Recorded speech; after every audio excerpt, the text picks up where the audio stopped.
and welcome to the Dancewear Central series, Ask a Dance Teacher. I'm Johanna Hadley and I'm a fully qualified tap teacher with the Imperial Society of Teachers of Dancing. And today we're going to talk about how to make your tap shoes less slippy. So my first tip for slippy tap shoes is to check the toe plates. The toe plates are normally the first thing that starts to really show signs of wear on a pair of tap shoes, and this can really be a cause of slippiness. If you have a look, whereabouts the logo is normally printed on the tap shoe plate, if it's starting to disappear, then it's already starting to show some signs of wear. Also, keep a watch out as well for if there's any wax build-up. Sometimes you do start to get that on tap shoes, particularly it depends on the flooring you've been dancing on, but do keep a watch out for that. If it's got wax on it, then that can be quite easily cleaned off, but it can make your shoe slippy if you do have wax on it.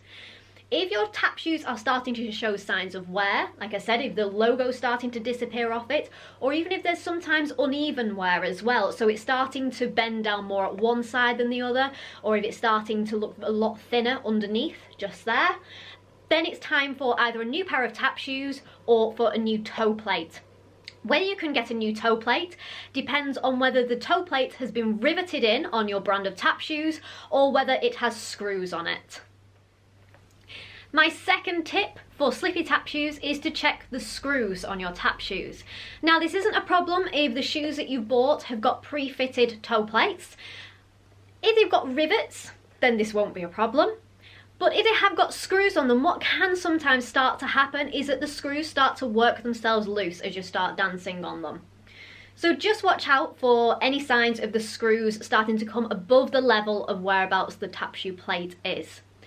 Also, if you have had to fit the tap shoe plate yourself, whether it's because it didn't come as standard with the tap shoe, or whether it's because you decided to change your toe plate, just be careful again that you have fitted the toe plate correctly. The screw needs to be countersunk into the shoe so that the screw head sits below the level of the tap plate.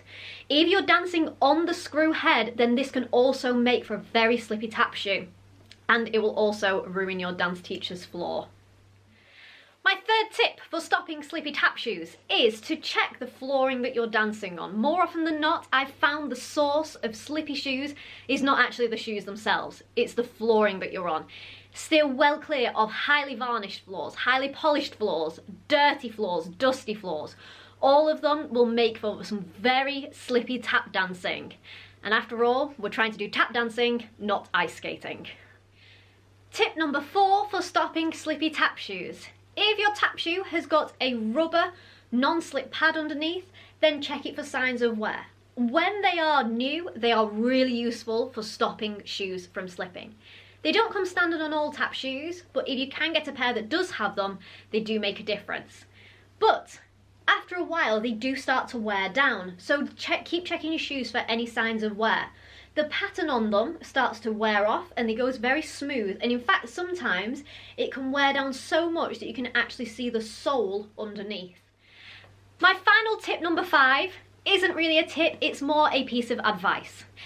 I've read online many different times people suggesting different materials and things that you can put onto your tap shoe plate, like Coca-Cola, hairspray, duct tape. Sometimes this can work well for stopping tap shoes being slippy. But sometimes, depending on the flooring, it can actually make it worse. So do be careful of anything that you're going to put onto your shoes, and also it may damage your plate. And a lot of these options do affect the sound of the plate, which is obviously a very important thing for a tap dancer, is having a good tone to the taps. Now, something as well that I've also seen online is people suggesting to walk on concrete.